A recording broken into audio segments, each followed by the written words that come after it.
we sat and looked at all the predictions yesterday, and there was about 10 predictions. Everyone went for Liverpool. And every second game went from 4-0 to 2-0. And I'm sitting looking at it, in the back of my head I'm going, it's never this easy.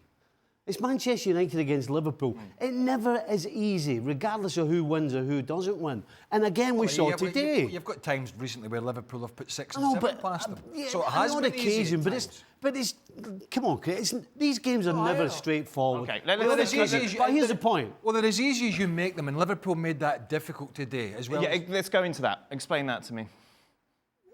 Well, it's twofold. Liverpool were not anywhere near as smooth as they have been, and there was certain players of colour, we'll get to that, by recent performances. And Man United, by their recent standards, were terrific.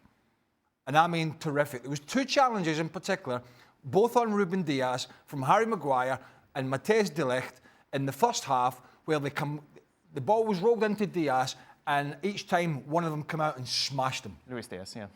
Who'd I say? Ruben. Sorry, Luis Diaz. And took the ball. And I just thought, wow, that's kind of like, and he talked about it, Ruben Amorim, mentality, wanting to defend, trying to pass the ball better than they have, trying to take some responsibility when Liverpool are pressing and not just hoof it forward, running the channels like Højlund did. So all these things were better, and it kind of ruffled and frustrated Liverpool. And I think you've got to give a lot of credit to United today. But Stevie's right. This is about standards. It is not saying easy, but easier to raise yourself for these kind of games. What about the rest? And that's what he has to harness going forward. But if we take it in isolation against the favourites for the Premier League today, that was probably as good as it could have been for this Man United side, and you've got to give them a lot of credit for that. Liverpool did 2 things today that they haven't done all season. The passing was off completely. They've been so good with the ball, so slick. Everything's been so accurate. And that completely disappeared. And the other thing that they've done for 99% of the season, other than the Forest game at home, is they have been in control of almost every game. They've had the tempo, they've had the opportunities, they've defended. Every single thing that Liverpool have done well all season went out the window today. And then the best example of that was Trent Alexander-Arnold, who couldn't pass their red jersey and who defensively was a complete and utter liability. So, I'm with Craig. Liverpool got it all wrong, but you got to give credit. United have gone home tonight thinking, we should have taken 3 points. After the first half, Frank, we thought this could be a bit of an anti-climax, but of course it kind of exploded into life, didn't it, after the break? Yeah, that was a total different game with risks taken from Boston. But I really enjoyed the game because I saw 2 teams, showing their pride to their colours, and they fought very hard. And it's just only a fair result. And the guys are right. Liverpool weren't good in a way, well, comparing to what we saw. And Manchester United were absolutely fantastic for the level that they've shown before.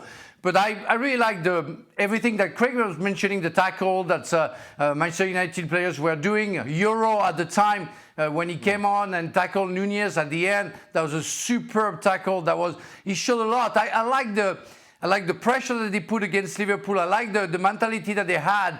And the spirit that they showed. And I enjoy every second of the second half because that was like a cup game, really. Even Manchester United thought they could get the 3rd goal, and it's why they got that Maguire chance. And I agree with Craig. Zirkzee cannot give a pass like that, an assist, not an assist. It's a poison kind of assist. But I saw Manchester United very positive. They didn't go for the draw. They tried to get the 3 points. So and it could have gone either way. I think it's a fair result. Disappointed for Liverpool, I guess, but very, very impressed with the pride the player of Manchester United showed today. Can I just throw in a bit Slot? We've kind of sat here most of the season and said how Arne Slot, the decisions he's made all season have been fantastic. I think he made a real boo-boo today. When he made his substitutions and he brought on Nunez and he brought on Jota, I couldn't believe that he wouldn't bring Conor Bradley on and get Trent Alexander off. Yeah, not earlier, just because of his passing, but the fact that he was getting stripped for fun every single time Dallo or anybody else went near him. And I think that's the first time this season he's made a mistake. Because at 2-1, get him on, stay where you are, make sure we defend and we don't lose anything. I think he made a mistake. He was asked, let's go into Trent Alexander-Arnold, because he was asked about it and he said, look, the problem wasn't distractions from Real Madrid. The problem today was Dalot and Bruno Fernandes. No, well, they were a problem and Dalot played well. Dalot's quick, right? Dalot's quick and can play on that left side. I disagree with that. I think there are some chinks in this Liverpool armour that if others don't fall over themselves, maybe there's a chance. And unfortunately, Arsenal are living in this sort of paranoid world where everybody's against them. So Liverpool might be able to trip up a few times and get away with it. Are they going to be all right, Liverpool? Yeah, absolutely, yeah. You know, sometimes a kick up the backside doesn't do any harm. You just don't want it in a game like this. That's the biggest problem. But yeah, I mean, at the end of the day, if Liverpool win next weekend and take 3 points, this weekend will be completely forgotten. They haven't lost anything. Everybody around them has messed it up. If you want to say Liverpool messed it up, then you can say that. But at the end of the day, they haven't been hurt. The performance certainly hurts. The performance of Trent hurts. Right. The fact that they didn't produce in one of the biggest games of the season, what they've done all season, is going to give Arne Slot something to think about, how it happened, why it happened, how do I fix it, how do I make sure it doesn't happen again. But no, it's not the worst thing to ever happen, a 2-2 draw with Man United. And if Alexander-Arnold's got a monk on, take him out of the team. Yeah. You'll lose him. You'll lose that passing range, but, you know, put young Bradley in, put Gomez to right back, you do something. Yep. You can't have a player. So this isn't going to be start of like a Barcelona meltdown that we've seen in La Liga? No, I don't think so, because Liverpool are too good in many other areas. And I think even if they do have a wobble, the problem is the chasing pack are no...